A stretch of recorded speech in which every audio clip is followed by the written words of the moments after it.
LaunchLab. Today we did our LaunchLab 2022. This is only the second ever. So we did it. It was live. It was awesome. We had a great time. We had a ton of comments, lots of interaction. It was super cool. But because we've got a very global audience, very, very global, I'd say 40% of my students are from outside of North America. We decided to do 2 replays today to help people in different time zones and with crazy schedules. It's COVID. We all have got crazy schedules. I know we've got lots of people in the UK and Europe. We helped them out with a replay this morning my time. Now this evening my time.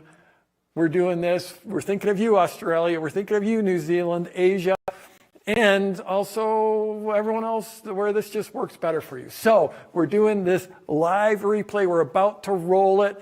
So what this LaunchLab is all about is that my team has done 188 debriefs in the last year for $5.3 million.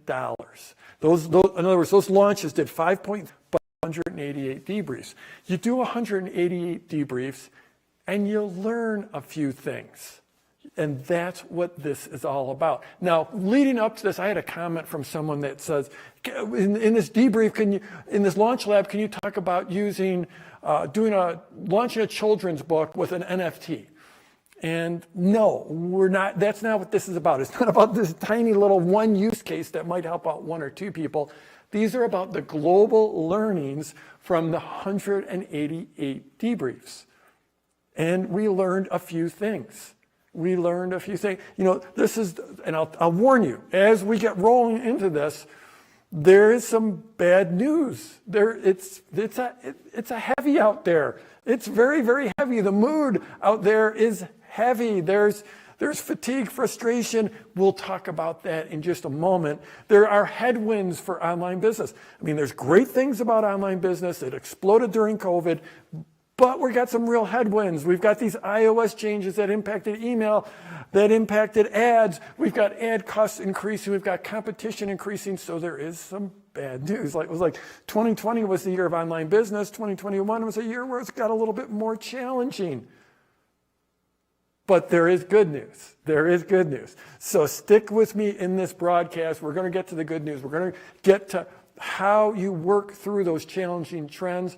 I invited some guests on here. I've got 10 full-time coaches that I employ. They're amazing. You're going to get to meet them. We brought them on. We had a discussion with them because they're the ones that are in the trenches doing those debriefs.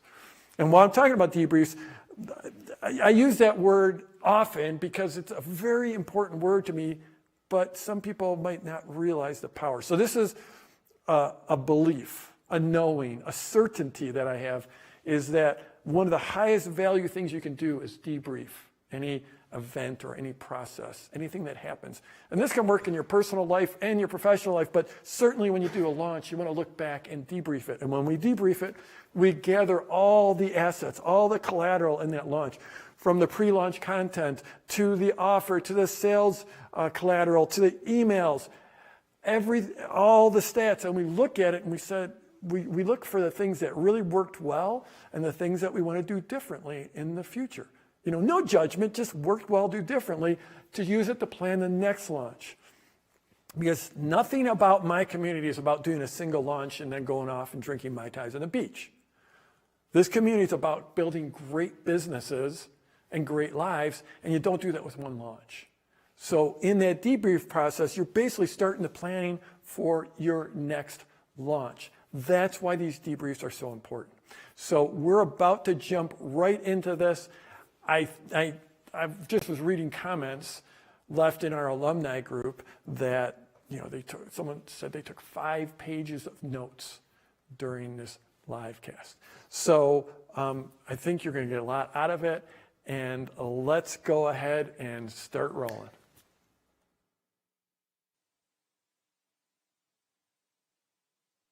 Welcome, welcome, welcome to the LaunchLab 2022. So how is 2022 going for you so far? We're half a month into it. We did this launch, we've only done this once before. This is live. We're going to be together for a couple hours here. We've got lots of surprises. I've got some stuff to share with you. I've got some surprise guests to share with you. We're going to do some Q&A a little bit later, but this is all about what's working now in the online business world. What is working now? And it's based on 188 debriefs we've done in the last year. So this isn't ancient history. This is just what's been working in the last 12 months. We did 188 debriefs, and they did a total of $5.3 million. So this is fresh material. It's what's working now. Now, first of all, I've got a iPad here so I can watch your comments. It's a bit of a delay just because of the nature of the broadcast. It's about an 8 or 10 or 12 second delay. So I might ask you a question and then I'll go to the comments, and I want this to be interactive. So I saw a question from someone that said, I own PLF. Is this for me? Absolutely, this is for you. Absolutely. If you don't own PLF, but you've got an online business, it's absolutely for you. But you've seen some of my stuff before, then this is for you as well.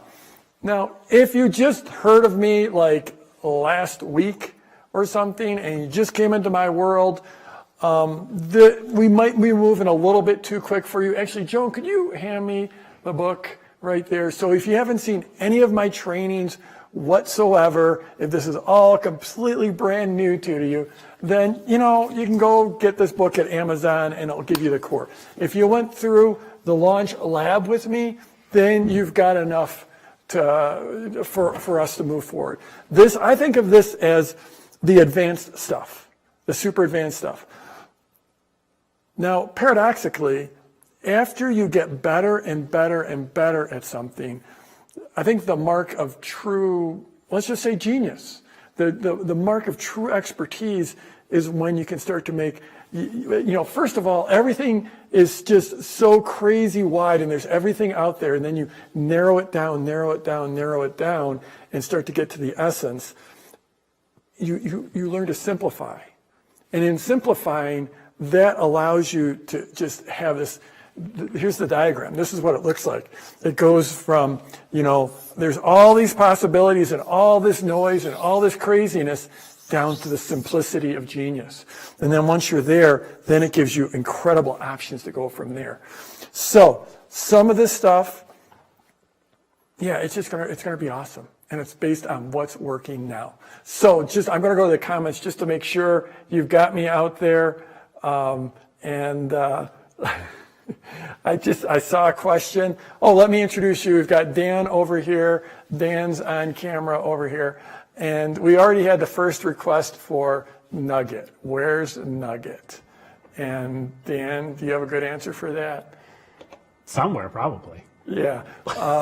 We don't. So those of you who were with us in the masterclass a few months ago got to experience our little kitten Nugget, who's gotten a lot bigger. And I don't think Nugget's going to be on the broadcast. I'm sorry to disappoint.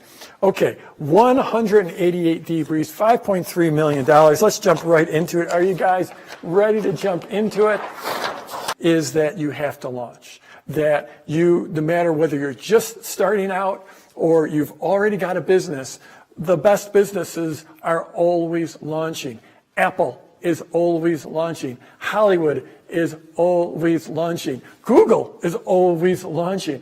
They're always coming out with new products, new offerings. Doesn't have to be a brand new product, but the latest iPhone, lot like the last iPhone, but they still launched it in a big way. And my work, the product launch formula, is about bringing that power of a focused launch to us, to little micro businesses, tiny businesses, one person. This world has grown up. My first launch 25 years ago did $1,650. And I'll never forget that launch. It was the most important launch I ever did because it told me that I could create value that someone would pay me for. And since then, I've done tens of millions of dollars in sales of my products. My clients have done over $1 billion in sales. And it's all based on this the sideways sales letter, and the product launch formula. And if you've been in my world, let me know in the comments that yes, this diagram is familiar, or no, this diagram is not familiar. Because I've taught this, been teaching one version or another of this for 16 years, and this is all about a pre-launch that gives you an opportunity to lead up and make a great offer to someone in a way that doesn't feel slimy, that people need and what they want. And I'm not going to teach this. When was the masterclass, Dan? That was November, I think, was that? Yeah, beginning of November. Beginning of November, I taught this, and I taught like this for like 14 hours, and hopefully you went through that with me. If not, you can get it in the book. You can get it on Kindle and be reading it by the time we finish this thing. I'm not going to be teaching the sideways sales letter here. This is the advanced stuff. So there are 3 types of launches, and we'll be talking about them. 3 main categories of launches depending on where you are in your business, in your journey. The seed launch is when you're just starting out and you don't even have a product, and maybe you don't even have any type of a following or a community or a list. The internal launch is once you have created your first product and you're ready to bring that first product out and you actually have a list. So internals, if you have an email list or a social following, but I always prefer an email list and a product. And so you start with the seed, then generally you go to internal, and then a joint venture is the way you can really blow things up in a big way. Back in 2005, at that point, my biggest launch, internal launch, was $100,000, just over $100,000. The first time I did a joint venture launch, just a few months later, I did $600,000 because I got other people, other affiliates, other joint venture partners to tell their followings about my offer. And so this, you can really, the joint venture launch can just blow things wide open, but it's generally not your first launch. So these are 3 types of launches. We'll be coming back to that. So I have been teaching this formula for 16 years. $1 billion with a B, $1 billion in results by my clients. You know, there's this, I released a video a couple of weeks ago about this. It was back when 16 years ago in 2005, 16 and a half years ago in 2005, when I first released Product Launch Formula. I knew I'd been online, had success online in business. I was about 8 years into my online business journey, I think it was.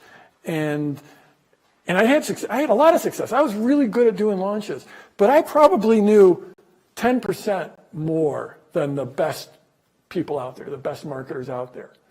But then, because of teaching and because of the community I've built, and because my clients are always coming back to me and sharing with me what they've done and the cool tricks, you go from knowing 10% more to knowing 10 times more. So what I'm going to share with you is the stuff that's working right now in the market.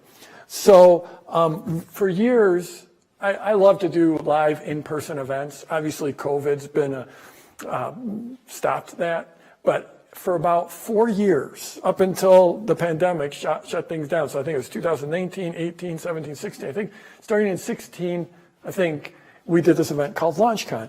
We moved it around. It was in Dallas. It was in Orlando. It was in Los Angeles. It was in Phoenix. And we did event 1,000 people from 40 countries, and we would share the latest and the greatest of what's happening for 3 days. And it was basically taught that the faculty for that event were my students, the people from my mastermind, the people from LaunchLab. And I loved this event because I could just sit back and watch my students shine on stage in front of 1,000 people.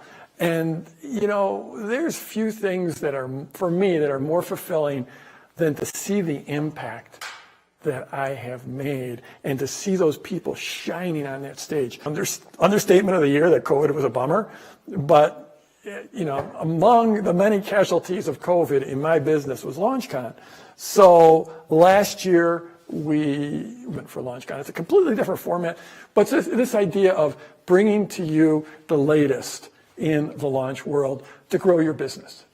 And one of the things at LaunchCon, I have this very high-end coaching program called LaunchLab. It's an amazing community, and we would always open up enrollment for that. We usually open enrollment once or twice a year.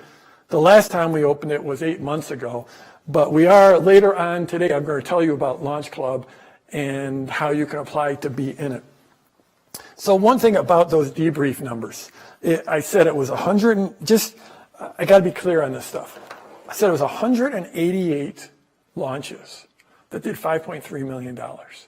Now, some people like math, some people don't like math, but if you do the numbers, that comes out to an average launch of $28,000. And money's a funny thing. Everyone comes at numbers and money from a different place. But so you might be thinking, wow, that'd be unbelievable if I could do $28,000 in a launch. And others might be like, okay, why? I thought this was the advanced stuff. Why did I even turn up for this? I want to do $1 million, or at least 100,000. Well, the reality is, of those 188 launches, some of them did a lot better than $28,000. And some of them did a lot worse. Some of them did, literally, there were some launches that did 0. But you're never the same. If you're starting out, this is what you have to understand. You are never the same person on the other side of your first launch. You're never, just going through that process is so empowering and so impactful and such an amazing learning curve. And as long as you come, and everything I talk about today, if you come at it from a, that's the first launch, and I'm going to get better. That's what I did with my first launch, $1,650. And I was a very different person 25 and a half years ago, a very different person.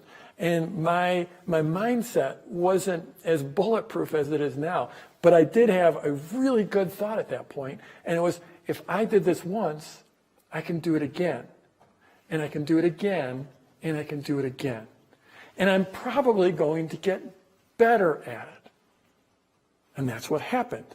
It went from $1,650 to $6,000 to $8,000 to $15,000 to $34,000, and then multi-millions of dollars. That's because of the debrief process. And looking at what works and what you want to do better. We have this, we call it the went well, do differently. The went well, do differently. So when we debrief, and this could be the biggest learning you have all day. If you understand that the value is in the debrief, the learning is in the debrief, the way you get better is in the debrief. And if you go and look at that debrief and say, what did I do well? What went well? What do I want to do more of? What do I want to repeat? What do I want to make sure that I do next time like I did this time? Huge. And then the flip side is, what do I want to do differently? What do I want to do differently? Not what did I completely screw up? Where was I a complete failure? Where was I the worst business person in the world? That kind of languaging, that kind of thinking doesn't help you. It's just, what went well? What do I want to do differently? How can I get better? What piece didn't work that I'll just take out? Or what piece was missing that I can put in? So super, super powerful. And then I do want it. We are some of my special guests here, my special guests that I'm going to be bringing on in just a minute are my coaches. For years, it was just me in business. Then it was me and just a tiny, tiny little team. We've grown up a significant team, and I have an amazing team of coaches. And those coaches are the ones that did those 188 debriefs. So I'm actually going to be able to bring them up in just a second. And I would love to, and for what I'm going to do is I'm going to just ask them, what was the big, of all, some of them did many dozens of debriefs. And I'm going to ask, what what was your meta learning? What was your overall learning? It's like, if these are all your debriefs, stepping back up and looking down, what are the big themes, the big threads? And it's going to be fun to listen to them. But we are going to be, I'm going to go do that in just a second, Dan. But first I want to talk about 3 trends. We've got 3 mega trends that are happening. And one started in 2020. And that was online business for the win. I mean, online, the world shifted online when the pandemic hit. It was just, you lived through it just like I did. It was crazy times. And all of a sudden, everyone was online all the time. Online learning became a thing. Online learning was huge. It was obviously the future. It was where the world was going, but all of a sudden it became literally a mandate. All of a sudden, all our kids were learning via Zoom. So that just legitimized online education. And I have to be clear, I have students that are launching, that have built online businesses in every market you can imagine, every language you can imagine, every country, every continent. I'm not sure about Antarctica, but all the rest of them. And some of them are doing physical products, some of them are doing widgets, but most of them have online digital businesses. And the majority of those have some type of a training or teaching element. And so when the world shifted to online training, it's like, oh my God, it was in our wheelhouse. Many of my clients saw their business just get what they called the COVID bounce. But 2020 was a great year for them. It was one of the best years ever for online business. So that's trend number 1. That's still happening. We are still in the infancy of online business, and especially online training and coaching businesses. If you have a coaching program, if you have an online course, a membership site, masterminds, small group coaching, we're in the infancy. It's just exploding. We're in the maker economy right now. All of a sudden, people are getting paid what they should have been paid all along as creators. It's amazing. The second mega trend is that there are some headwinds. Now, 2020 was unbelievable. 2021 is a little more challenging. We had iOS changes. We had that impacted email, that impacted advertising. And oh, by the way, advertising costs have gone up in general for most markets, partly because of iOS and partly because of increased competition. My students were not the only ones that did really well with online business. There was lots and lots of people were like, I'm starting an online business. So there is more competition. So those are 2 big trends. The third one is related to that second one, and that is all about the messaging and how the messaging and I'm going to call it the mood of the mainstream, and how I'm going to go into that more in depth. But it's changed. It changed in 2020, in early 2020. It changed again in later 2020, and then it changed again in 2021. So at the end of the day, your launch is all about creating a message, creating a campaign with a message that brings people into your world and gets them to pay you for the transformation that you're going to give them. We're all creating transformation out in the world with our products. Even if you don't have a business, you're going to be creating transformation, and your message has to bring people into your world. So those are 3 of the big trends. Online business for the win. We got some headwinds. It's not as easy as it was back in 2020. You got to be better. You got to do the stuff we're going to be talking about here. And then you got to nail your messaging. So I would love, can we bring up the coaches? Hey there, folks. How you doing?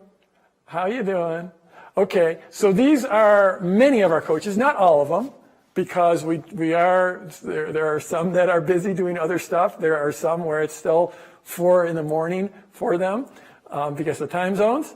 But I would just like to ask my coaches, any of you have something you want to share about, like a big meta lesson, the big overarching thing you, doing all those debriefs that you saw? No Yeah, one Jeff, wants to go. I'll I was jump going to in say, here. Ben, nobody wants to go first. Well, yeah, it's like, who is it? We'll draw straws. We didn't rehearse this. Go ahead. So just one really big, just meta takeaway from 2021 as we head into 2022 is those that don't overthink it, those that step into action. Action is where the growth happens, right? Action is where you grow and you continue to progress in your business and your personal life as well, but you got to take the action to get there. So those that don't overthink it, just massive kudos to those that have launched already. I saw a few comments already about, hey, I'm launching this Friday. So congratulations that you're taking action. That's where you'll see that massive growth. That's just one of my biggest takeaways for 2021. Thank you, Ben. And well, before anyone else goes, just if you could introduce yourself and just say who you are right when you. Yeah, I guess that would have been nice first, Joe. No, you're all good, Ben. You take the prize. You were first. You win. It's all good. All right. Well, I'm Coach Ben. And That's just Guy with you. I don't just hear this debrief as well, because I always pick up just amazing, just little gold nuggets here. So I'm so glad that you're here. I'm Coach Ben. Look forward to seeing more of you today. Excellent. Thanks. Ben, who's also fastest with the unmute key. Well done, sir. Hey, I'm Coach Barry, PLF owner from 2010 and on Jeff's team for coming up on 3 years now. One thing I've really been seeing that is a trend, and I've been so happy to see this, is the people who are getting traction and having success are the ones who are finally being brave enough to say what they're here on this planet to say, instead of worrying about how they're sounding, how they're conforming. So that's a huge trend that I really want to, and I always move people towards that in debriefs. I'm like, what if you got to say this with no rules, if you didn't have to follow anyone? So, and that's when I get to see people really blossom. Barry, can you say that for be brave? What was the words that came directly after? Yeah, when they're finally brave enough to say what they want to say in the way that they were put on this planet to say it, to take ownership of their message and not mix in with the noise. That's just such a huge thing I'm seeing. Yeah, perfect. That's going to tie into a lot of what I've got to say about messaging. Thank you. Hey, everyone. I'm Coach Alexa, and I was going to just add to that it's time for you to be seen. It's no more hiding. You've got something great to share with the world. You've got an avatar likely who needs you badly, probably needs you more than you even know. So it's time to be seen and courageous. And that's what the coaches are here to help you do, is find that courage and find that voice. No more hiding. Life's too short. If we didn't learn anything in the pandemic, it said his life is too short to hide. And when you step into this world, you are supported to be you, to be seen, and to be heard. So just do it. And just, I saw Dorothea. So just ground rules or whatever.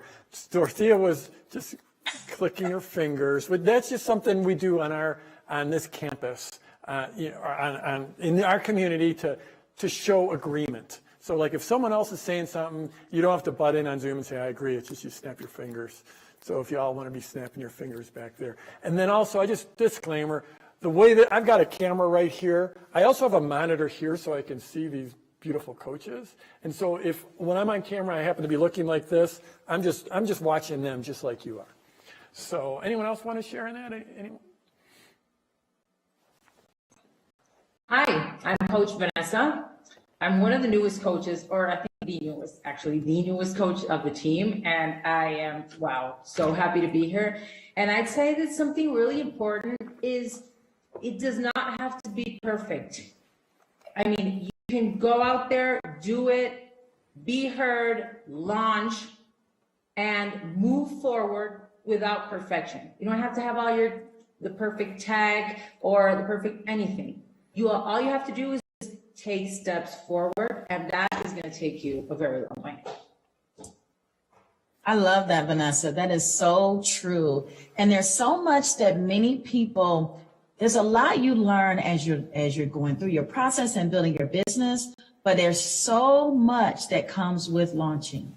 Once you launch and get that first launch and that second launch under your belt, there's so much that you learn that it's an aha moment. You're like, oh, this is what they were talking about. This is how I do follow through with what they were saying. It's like the blinders just come off. Sometimes you can feel like you're not sure until you launch, and then the world just opens up to you. Thanks, Dorothea. Thank you. I'm going to jump in here. So I'm Coach Don. I've known Jeff since my hair was not gray yet. And so I've been around Jeff for a long, long time. The thing that I get to do is I sort of specialize in that group of people who are making $250,000 to $10 million.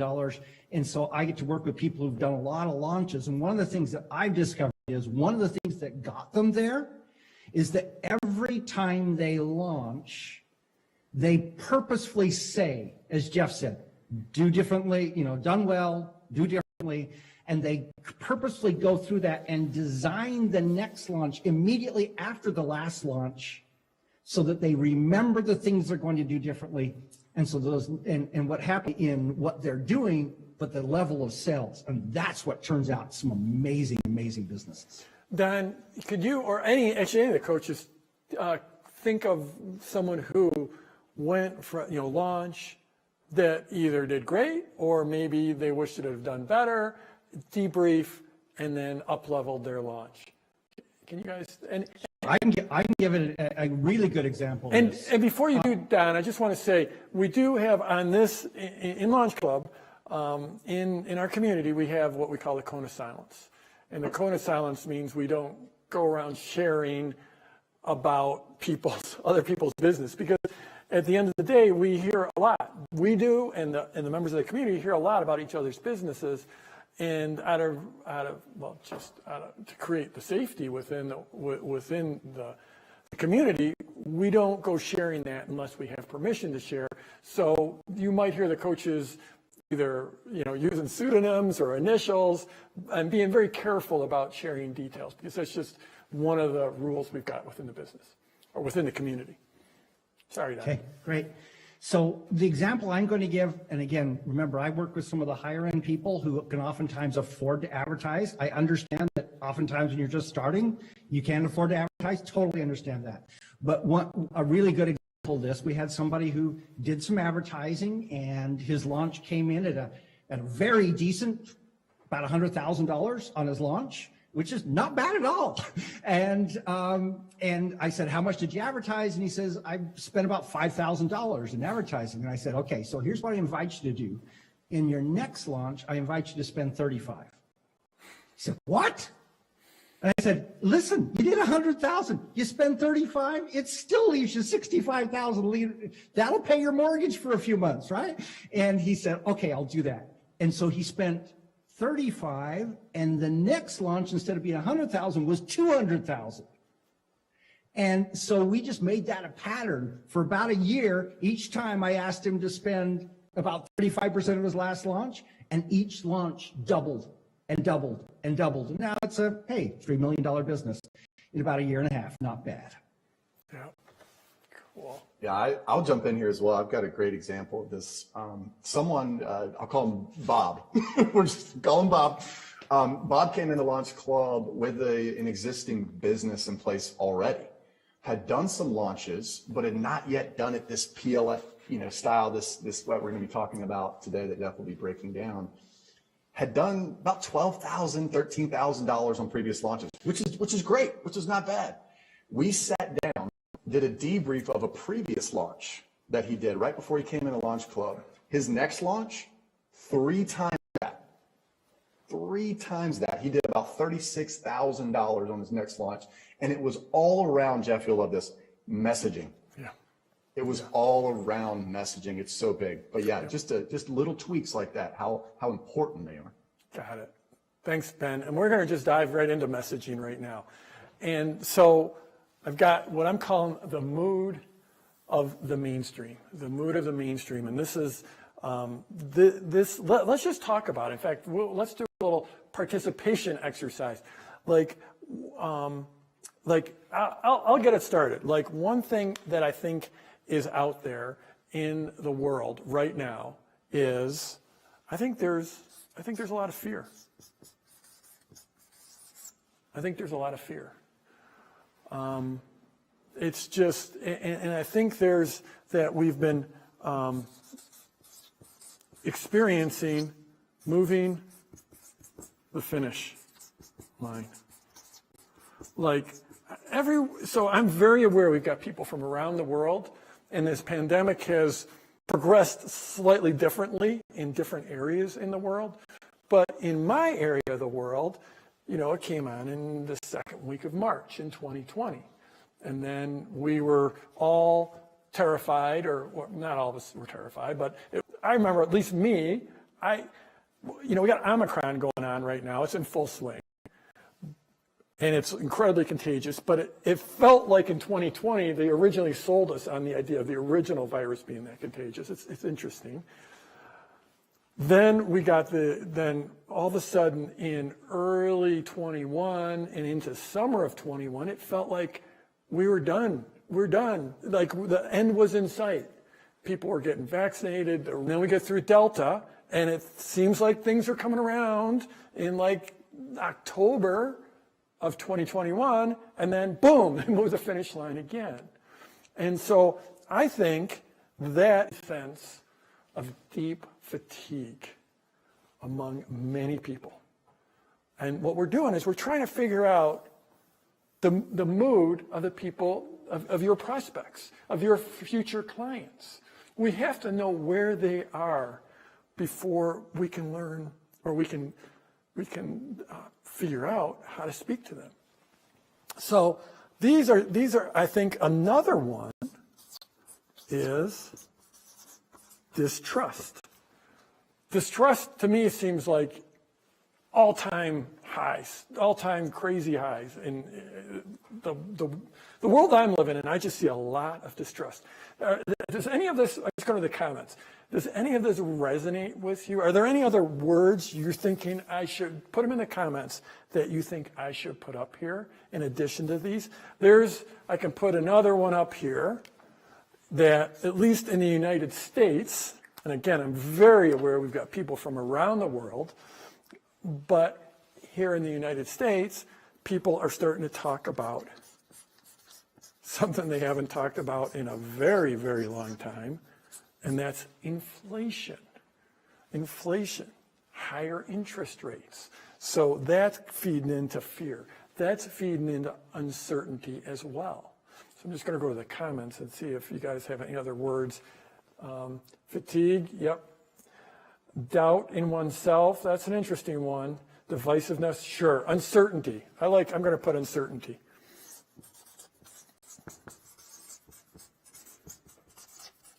And then I need a good word for lack of patience. What's a good word for a lack of patience?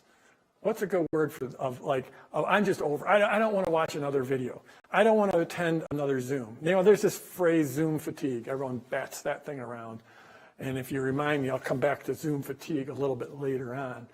But there's just this impatience. Maybe that's a good enough word. Maybe I should just put impatience. Let's see if you guys have any better ideas. There you go. Sherry said impatient, and Amy said impatient. You all got impatience. Okay, we'll put impatience over here. And I'm going to put doubt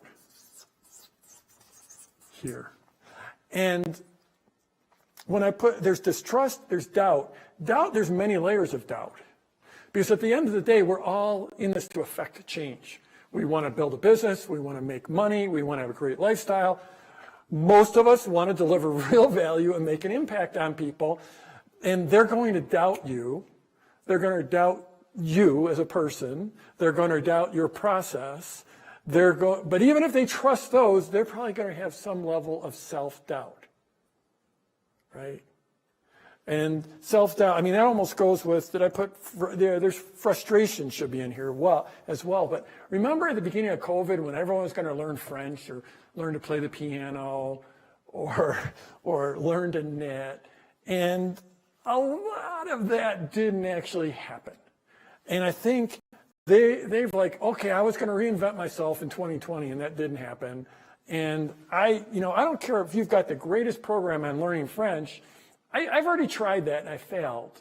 So that doubt can be on many different levels, including self-doubt, where they're doubting themselves. So is this sort of capture? I'm reading your comments here, so I keep on going back. Is this feeling like it's something of what's going on in the world? I mean, maybe you're like, Jeff, okay, whatever, what's new? Now, I have this thing here I wrote down. Most of the stuff I wrote on here is just a reminder of what to say to you. The 5. This is the important thing, is like, we can look at this, and I can look at this and say, I think this is the mood of the mainstream. And this is what people are feeling. This is blah, blah, blah, on and on and on. But as we go through this LaunchLab, it's about building a business. And in building a business, there's the inner game and the outer game. The outer game is the launch. It's the side letter. It's the seed launch. It's the JV launch. It's live launches. It's virtual events. It's what your offer is going to be. It's how do you get people to opt in. It's what's your lead magnet. It's what is your offer. How do you make that offer? What's the pricing? All the technical, all the nitty-gritty, that stuff that is front and center in all of my teachings, that's the outer game. The inner game is what's going on in your head. And the inner game can often hold people back as much or more so than the outer game.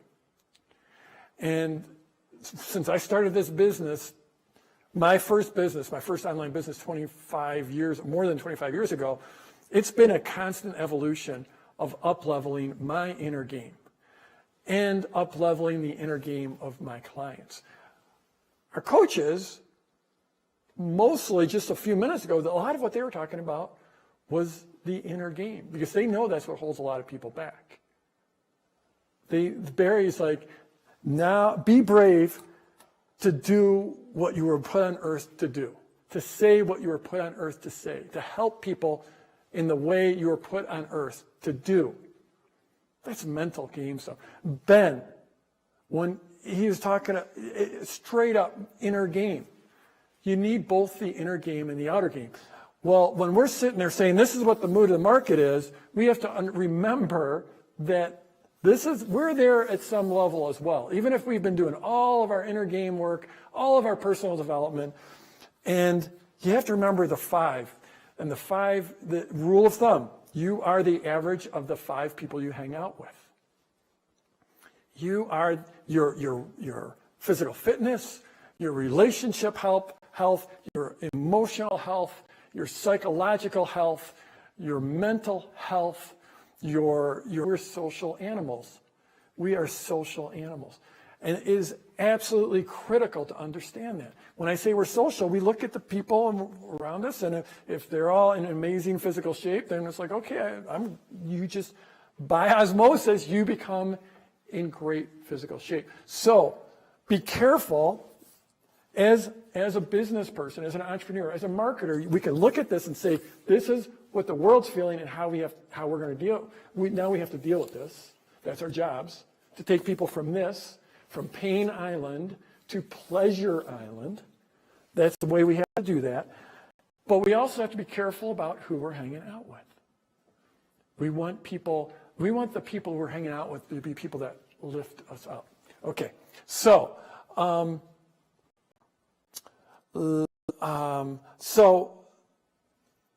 some of the ways that we're going to deal with this is that I think you need to be a beacon of light. That might sound all hippie groovy or silly or whatever, but if you are out there being positive and showing people a path, showing them the opportunity and how they can transform their life, and it could be a meditation practice, it could be anything, you have to be the beacon of light. That's your job. That's your job. So even if you're here, you have to pull yourself up into being a beacon of light. for your people.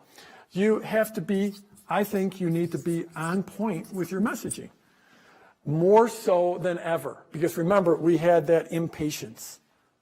So we're just going to take this and we're going to say, impatience, you have to be on point, and you have to follow the sideways sales letter, where you're showing them the opportunity for how their life can change. We're showing them the transformation, what their life's going to look like when they can speak French, when they can play the piano, when they can grow big tomatoes, okay? Then there's trust. This is this is the flip side of this distrust and doubt. The flip side right now is people are so desperate for someone to trust, for some place to place their loyalty, that once you break through, they will stick with you. I've built these amazing communities that I am just blessed to lead.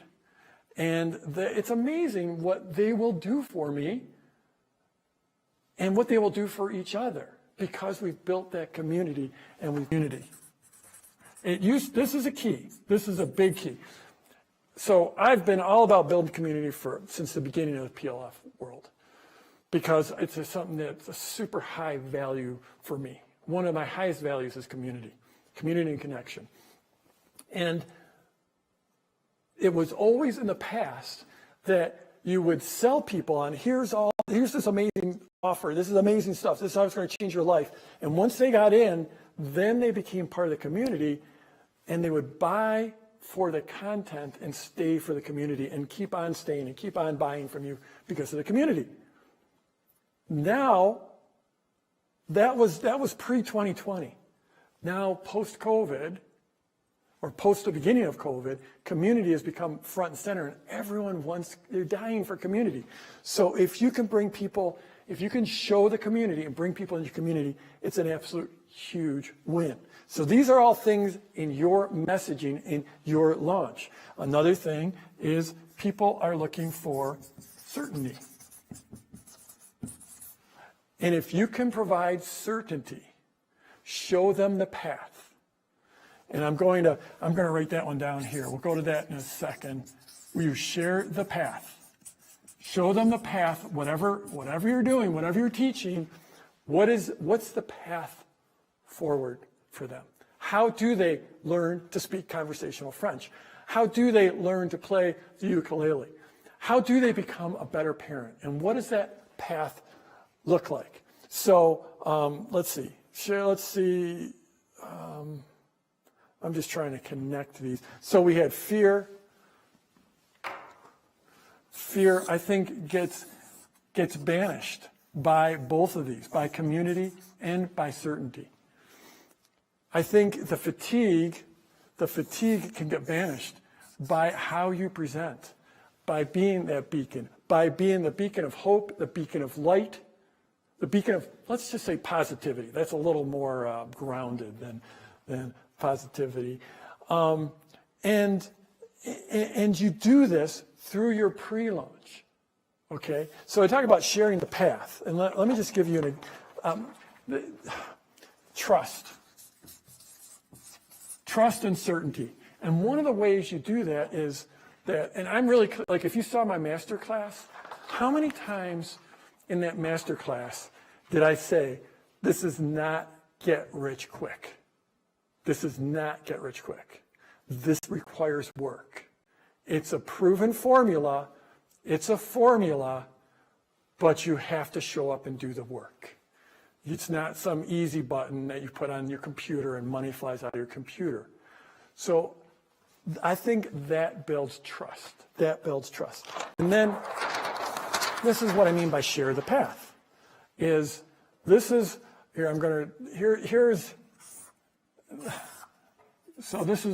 my palm tree right here. And here's Pleasure Island.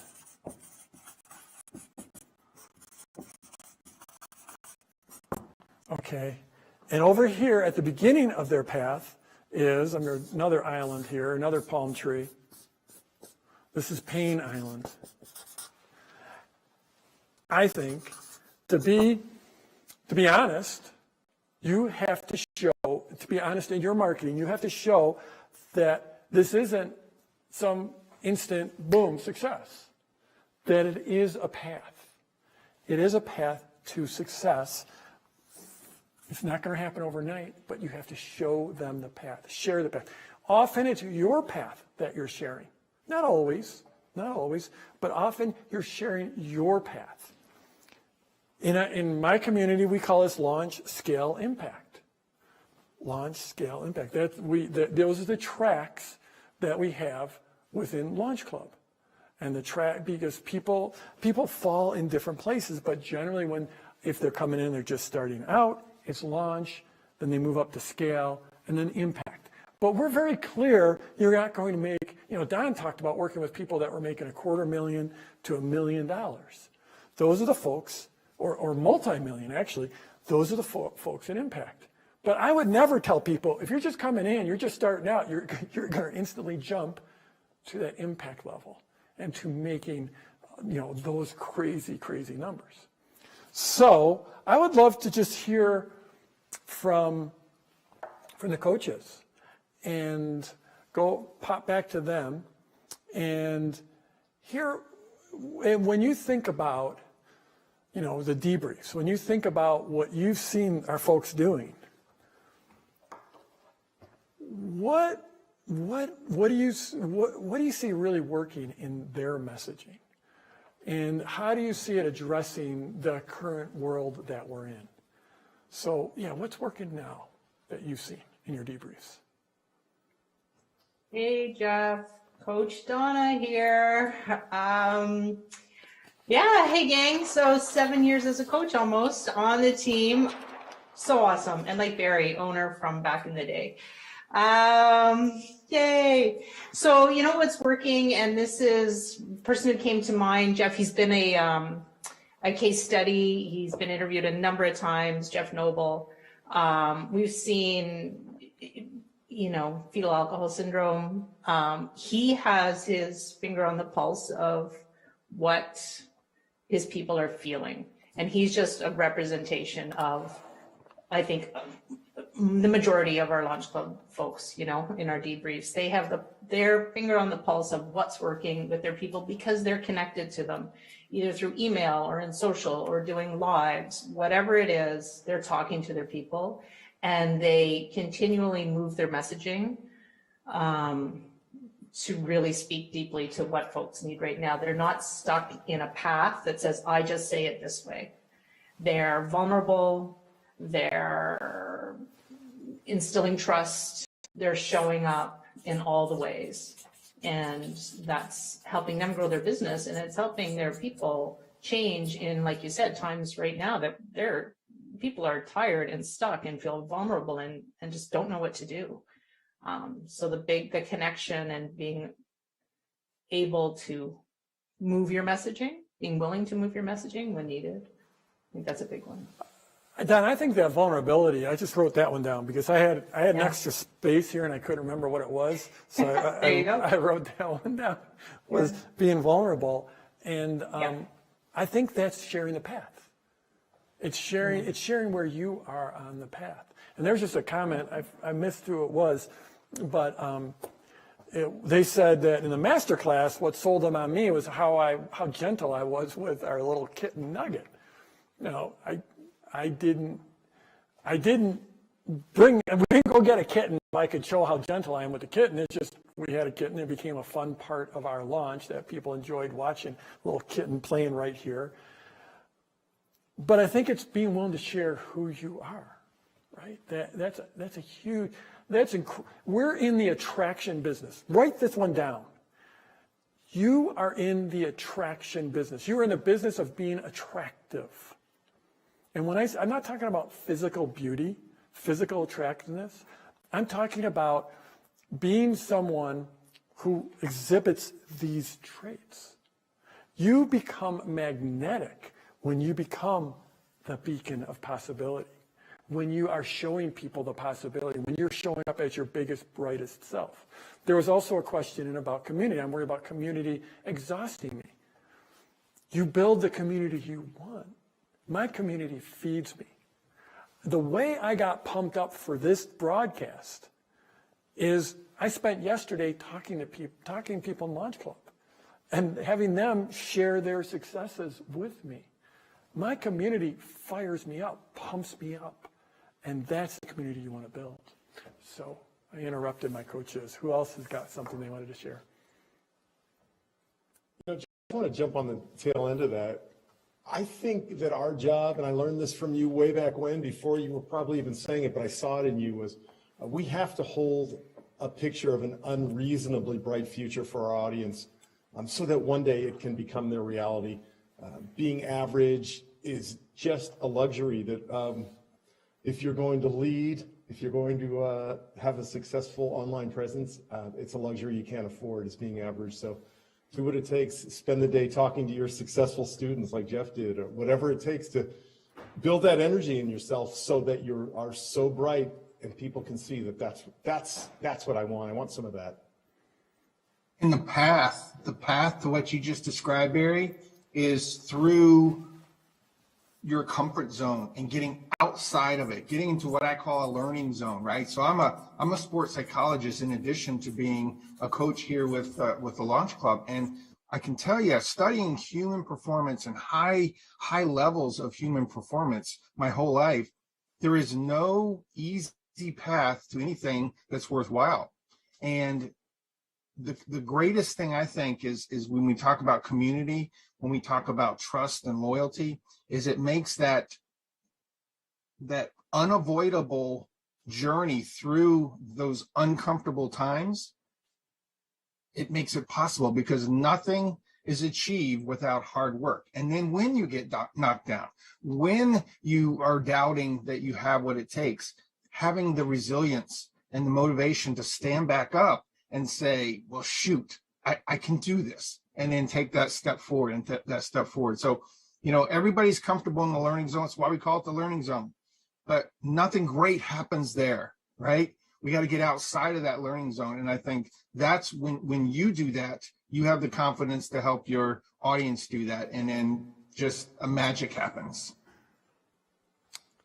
Thanks. I would also add that it comes down to alignment, right? So Jeff's getting energy from his community because he's in alignment with the community. He's built a community that's in alignment with him, right? And so, one kind of marketing thing that we talk about in debriefs and calls is that unsubscribe.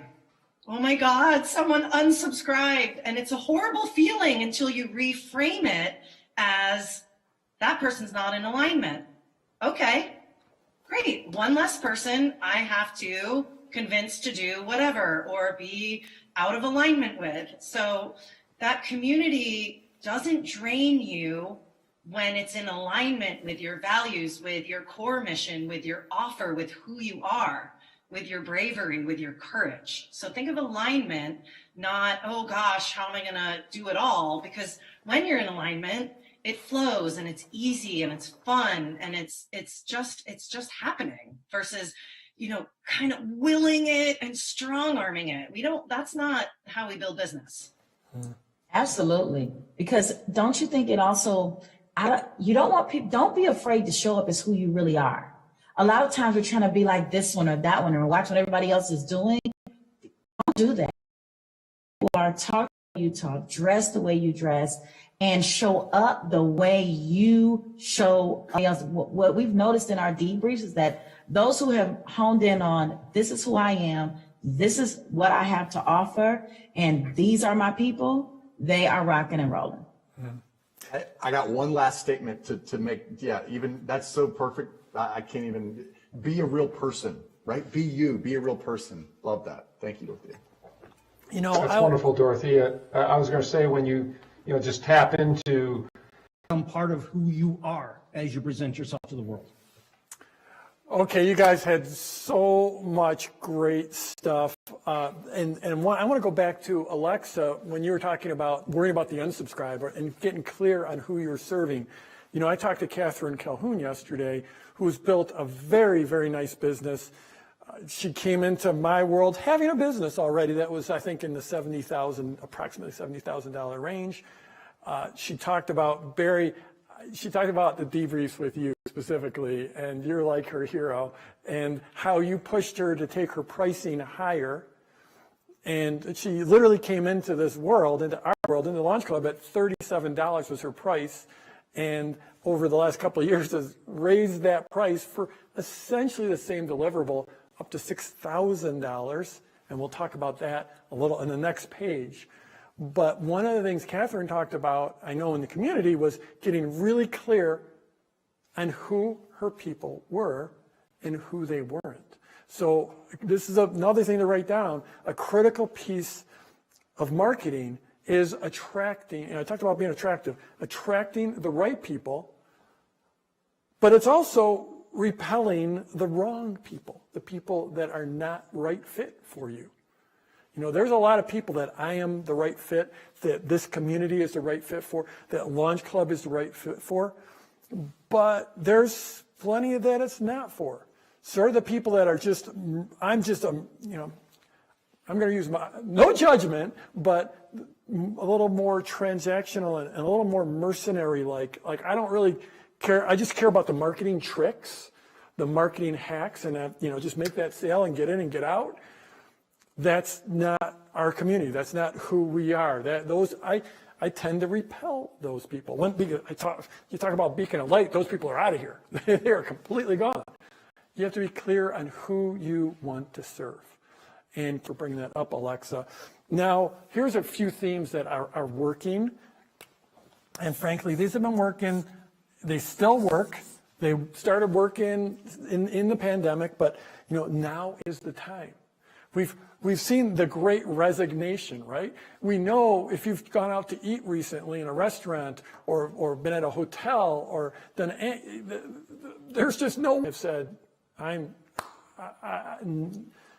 don't like where my life is. I'm looking at it all and I'm stepping back. And now is the time to change my life. Now I'm feeling empowered. Yes, I'm feeling all of these negative things. But if you speak to empowering them here, especially in your first two pieces of pre-launch, you win. The idea that you can choose their own future. These are two of the same things, empowerment and choose your own future. You're empowered to choose your future. That I've got a home for you. You know, we talked about that. I've got a home for you. Come on home. Welcome in. You know, sometimes magical. Like when you can sit there and create a digital business and the freedom that gives you and the income that gives you and the ability to make an impact and help people do good work and be in alignment with your work. And as Barry said, be brave enough to do the work you were put here to do. That's almost magical. And so in our community is a community of magical people. Sometimes I say there's no muggles here. There's no muggles here. And some of you will, that's just a Harry Potter reference. But, okay, you know what, how are we doing on time? Let's go to, how about we play that just to talk about messaging.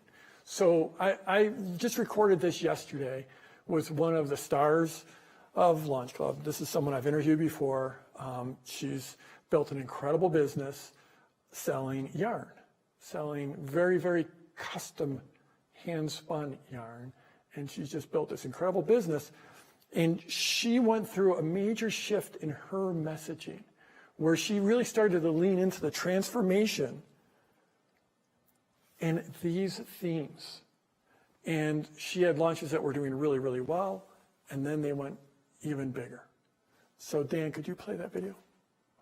I'm here with Amy Small, and Amy, could you just tell people a little bit about your business? Yeah, hi, Jeff. So my name is Amy, and I own and run a business called Knit Collage, where I design these crazy hand-spun yarns like the ones I'm wearing. And twice a year, I launch something called a knit along, where I teach people in an online course how to knit a style from start to finish. And then they also get a physical yarn kit with the knit along. So that's what we launch. So, Amy, you've been on an amazing journey in the last few years. Your business is now well into 7 figures. You do launches where I think more than once you've had $100,000 in sales, like in the first day, maybe even the first hour, was it? And is that accurate? I mean, Yeah, twice we did that. so I know you had just this massive sort of shift in your messaging when you started to speak to the transformation more. So can you talk a little bit about that and what difference that made for you and how yarn and knitting transforms people's lives and how you brought that, I'm asking a lot of questions here, but finally, how you brought that into your messaging, how you made that part of your launch. Yeah, for sure. So when I first tried to sell my knit along, I just said, hey, join us. We're all going to knit this together. It'll be fun. And then I found your work and I realized that I needed to talk about what knitting gives people and what it teaches people and how it makes life better. And it does in so many ways. And some of those things are, it calms us down, it's relaxing, it builds confidence, it gets you in touch with your creative spirit. One of the things that I've been thinking about recently is it puts your mind into the future. So you think about and imagine, what's that sweater going to look like in the future? And it gives people that might be hopeless for one reason or another, health reasons or depression, something to look forward to and to get excited about in the future, to keep going, keep living their lives. So those are just a couple of the things. There's lots of great things that knitting does for people. So we started to lean into that hard, and that's when everything started to change. And I started to kind of weave that into my emailing turn for my business. And so how did you actually bring that into your launch? How did you, because you've been in LaunchLab, you've been in PLF, the opportunity transformation, that whole path we take people through. How did that actually, you bring that into your launch? How did you start to talk about transformation and communicate what that transformation is to people watching? In the beginning, I didn't have people that had been through my knit alongs, so I could only talk about my own experience. And I told my story. So I told them about how growing up, I felt kind of like I was trying to knitting kind of who I was out into the world. And I show a picture of the sweater and I talk about how that completely freed my knitting and freed me to feel like I could kind of live in a way that felt more authentically me. So that's an example of one of the stories I gave in the beginning days, but I would give that for all of the things I mentioned earlier, the confidence, the calmness, all these different ways that knitting affected me for the best.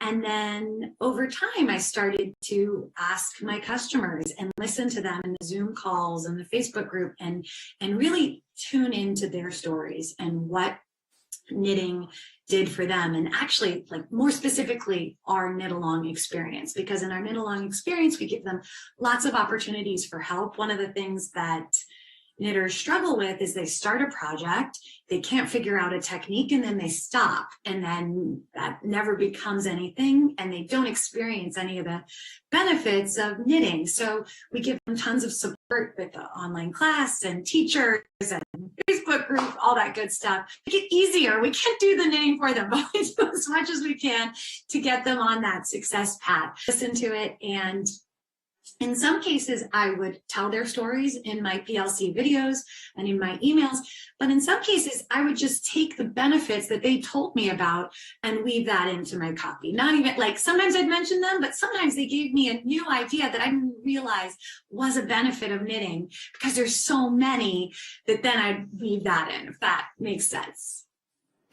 Absolutely. Did you ever have them tell their own stories? Yeah. So I've done that a few times now. I think 4 or 5 people have come on and told their stories, and it's absolutely incredible. We had one woman tell us that knitting this sweater, she did a really hard sweater. She'd never knit one before. And when you knit your first sweater, it's so special. The confidence you gain from that is immense. And she said that she feared new things in a completely different way. She wasn't as scared to go out and try new things. And it wasn't just something like knitting or cooking or creative. It was in her career as well. So it had this big ripple effect in her life. So she was someone I highlighted. And yeah, we highlighted a couple people in that way. It was really cool. And did you do those live? Like, is it during a live broadcast, or was that recorded ahead of time? I did record it all on Zoom, and then I edited it down because I am a talker. So it was something like 30 minutes that I edited down to 15. And I like to put those in my open cart week. So I dive deep into their stories during the open cart week is what I've been doing. And that's worked out really well. I did 2 for our last launch. And one was Macy that I told you about. Another one was Tammy, who had never knit before, knit her first sweater, and then went on to, she's just taken it to this whole next level. Now she's designing her own sweater, her own knitting charts. It's unbelievable. It's a whole new aspect of who she is that wasn't there a year ago. And so now so you're focusing on transformation through the entire launch. But it sounds like when you get into the open cart, you turn up the volume and you're letting them tell their stories. Is that like a standalone video that then you're emailing your launch list to that? Or is that part of a bigger piece that you're releasing? I think what I did is a blog post, and I embedded the YouTube video in the blog post. And I also published on Instagram because I have a bigger following there and a bigger audience. So I also publish it. And so it sounds like, because I know there's going to be people watching this, and one of the questions is going to be, that's great, I'm starting out, I don't have those success stories. But what I heard you say is in the beginning, when you didn't have them, you held up a photo of here's me with my first sweater, and this is what it meant to me in my life, and this is how it transformed my life. This is the impact it made for me. Is that accurate? Yes, and I don't think I added in, that worked. Each launch grew and grew. So it absolutely worked just to tell my own story. And what I take from that is that so many people can relate to the benefits and have a longing to have those benefits in their own life. And so we've talked about this before, Amy, and I know once you get in, because you're not a natural, you've shared with me in the past, you're not a natural born salesperson. In fact, I think you've told me that marketing you used to be squeamish about it in the past. And how does focusing on that transformation change the way that you actually ask for the offer? That when it comes time to say, this is what's for sale, this is what, here's the offer. How has focusing on that transformation changed the entire conversation? I guess it's more internal in me, because when I focus on what knitting can do and how much it can change each individual person's life that I'm speaking to, I feel more confident about what I'm saying and what I'm selling. I know that this will make their life better. And so I feel like I'm coming at it from this whole different place. That's not just, hey, this is for sale, want to buy it? It helped me get very clear on what I'm selling. I'm not just selling the yarn. And I actually say that. I think that's the subject line that I still use because it works, is it's always been something along the lines of, it's always been about more than just the yarn. It's more than just the yarn or just the knitting. And I come at it from this place of confidence. And I think that makes all the difference. I'm not just like, hey, this might change your life. No, it's definitely going to. Amy, thanks so much. Congratulations. Your results have been absolutely extraordinary. Thank you so much, Jeff. Awesome to be here with you. So, Amy, there's a question in the comments about how much time does she have in this business, does she spend in this business? Amy's business last year did $1.8 million in sales. $1.8 million in sales. So this is it's not a hobby. It's very much a full-time business. So she works it like a full-time business. She's now built up a team, and Amy's a mom. She's got a new baby last summer. She's got a few kids. So she's very much a mom, but this is a full-time business. If you have a business doing $1.8 million in sales, you're doing launches that are doing $100,000 in sales in the first hour, it's very much a full-time business. So let's talk about, so there was a question like, what type of launch did she do? Amy's launches are internal launches. So over the years, she has built up an email list. It's not a massive email list by any stretch of the imagination. I think she might have had a couple partners, joint venture partners, JV stands for joint venture or affiliate, but her launches are primarily driven by her email list. If anyone tells you email's dead, they are 100. The only people that say email is dead are the people that don't have email lists, that don't know what it's like to push the button and feel that instant acceleration in your launch. So her launch is primarily an internal launch following the sideways sales ladder. She goes to an open cart. In the open cart, she does, usually massive sales right at the start. She has a limited supply of yarn, so that in her open cart. Then from there, she talked about how she used those transformation pieces that throughout her open cart period to keep on driving momentum and driving sales. There's another comment. Someone said, as a copywriter, this is tough to do. This is tough. This is what's working right now. These are the messages that are working right now. Creating a community and creating a certainty and trust is what's working right now. Way more important than what color your order button should be. Okay, so one of the key advertising costs are going up.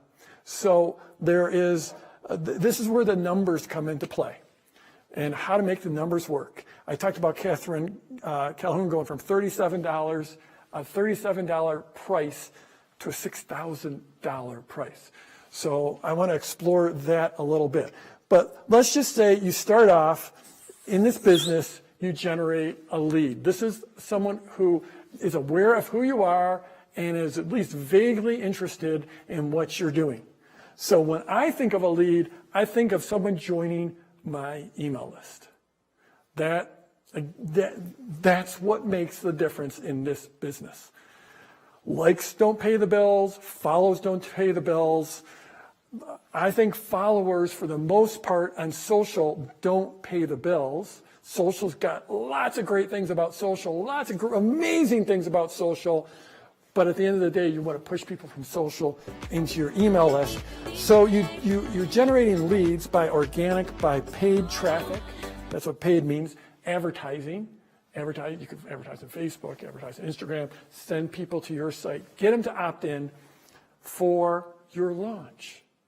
You get them to opt in for your launch, or if you're not ready to launch, for some other lead magnet. So let's just say the cost of a lead can vary dramatically. I was just talking to Gary Lintern, and his niche is stargazing. He teaches people how to look at the night sky and pick out the constellations and the planets and the galaxies and the nebulas and everything else up in the night sky. And he's built a business, and he started from scratch about 13, 14 months ago, and he's built a business that's done $100,000 in that time by doing seed launches.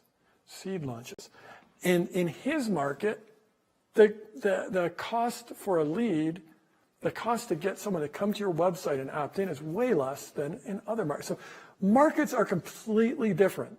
I operate in a market where it tends to cost a lot of money to get a lead. But let's just say you get a lead, and the lead costs you $10 to get someone to come to your website and to opt into your email list.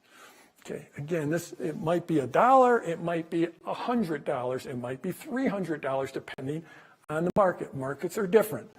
Pricing in markets is also very, very different. But you get someone to come in, and let's say because you send a bunch of people in, on average, that the value of that lead, once they go through their launch, is $20. So this is a really happy place. You spend $10 for that lead, and you get $20 back. So if you get 100 leads, you've spent $1,000 and you've made $2,000. This is very simplified math. It's not representation. I'm just making stuff up here. You run them through, depending on where you're at, your seed launch, your internal launch, or your JV launch. For most people watching, this is going to be the seed, the internal launch. Both of these are working really well right now. All three of them are working really, really well right now. But if you're at this JV level, the math starts to change, everything changes, you're not paying on a per lead basis, you're getting people to drive to you through affiliates. So this is the thing, it's like, okay, what happens then if all of a sudden competition and ad costs go up and this starts to cost you $20 a lead? Then all of a sudden this gets to be a little dicier. It could go even higher. I'm just making it as this number goes up, your cost per lead goes up, the people who have the best business, the best conversion, the best launch, the best offer, the best pricing, once someone comes in, they join your email. Once someone comes in, they join your email list. So here's an email list, right? So what you do is you drive that lead into your email list, and then once someone's on your email list, you send them through your launch. Whatever type of launch it is, that's the way the world works. When someone joins your list, after you're in business for a little bit, you can start to understand what that person is worth. Obviously, they're a human being. They're worth an awful lot, but I'm talking on a dollars and cents basis to your business. They're worth a certain amount of money. So the example I used, they were worth $20. But that's someone just joining your list. But once someone buys from you, they're worth 15 times more than that. And that number is just based on my experience over 25 years. It's not a hard and fast rule. Sometimes it might be 10x. Sometimes it's 20x. But once someone buys from you once, it's a lot easier. From that, on average, from someone who's already bought from you, is going to be, in my experience again, 15 times higher than your results from someone who's never bought from you. Okay, that's a just standard rule in business, that they're worth a lot more. The second sale is always a lot easier. So the way that you make this math work, even when your pricing goes up, is you do things like you do a relaunch. So a few months ago, I did my launch masterclass. There were many, many people who bought from a year, sometimes 2 years, 3 years, 4 years.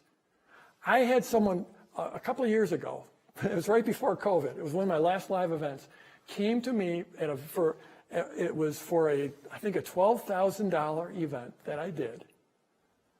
And he came up to me and said, Jeff, I've been on your email list for 10 years and I've never bought a single thing from you.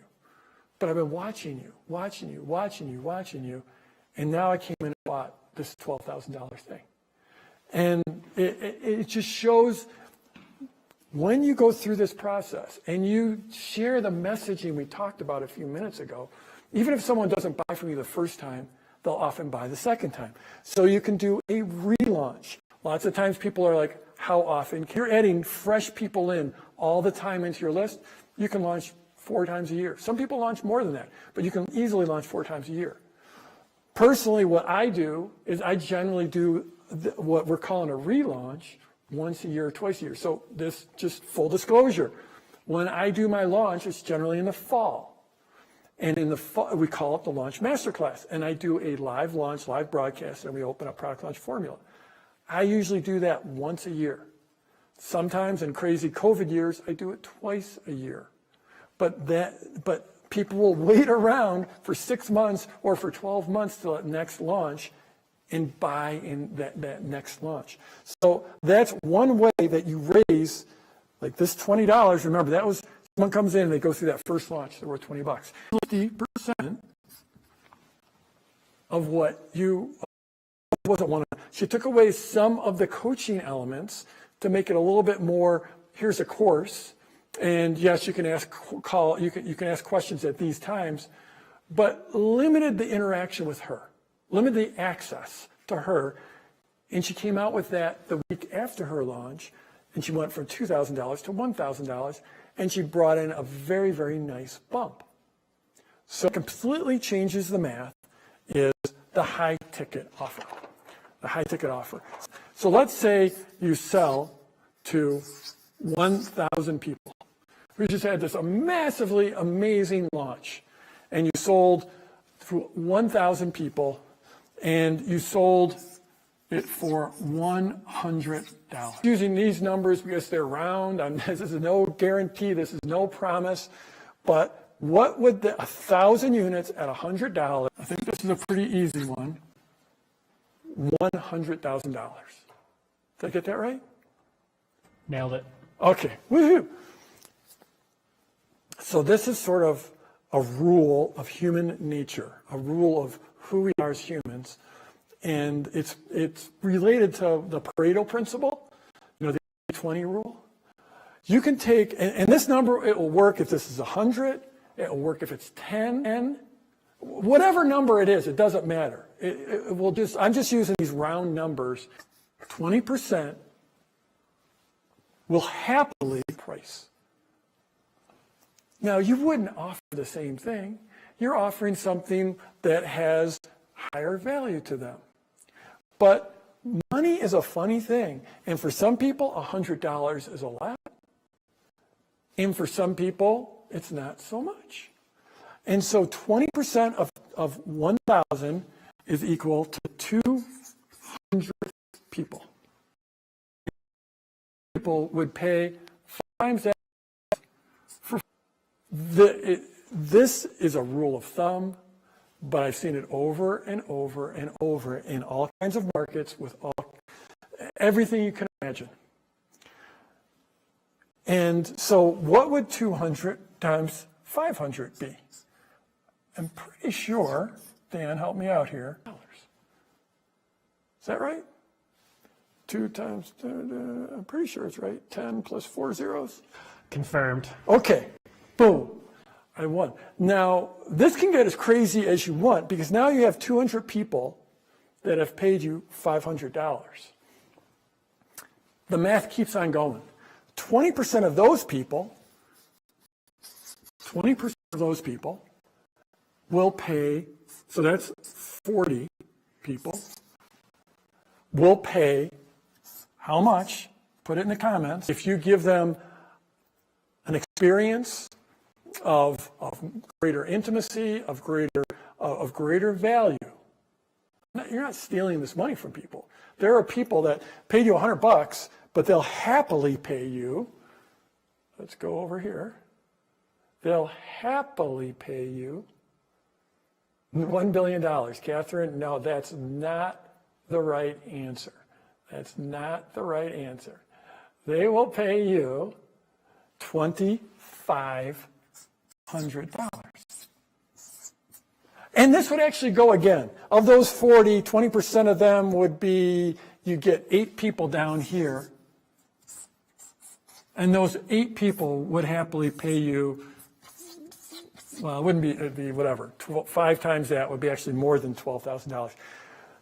Could it actually be that someone who paid $100 would actually also pay $12,000? Absolutely. I've seen this over. It's worked in my business. I have one long-term client who teaches tennis. The average tennis lesson these days is about $50 for an hour-long tennis. That tennis players are used to paying. He's had people pay him $10,000 to come in for a weekend. It all comes down to your messaging, to your copy, and to building a great offer.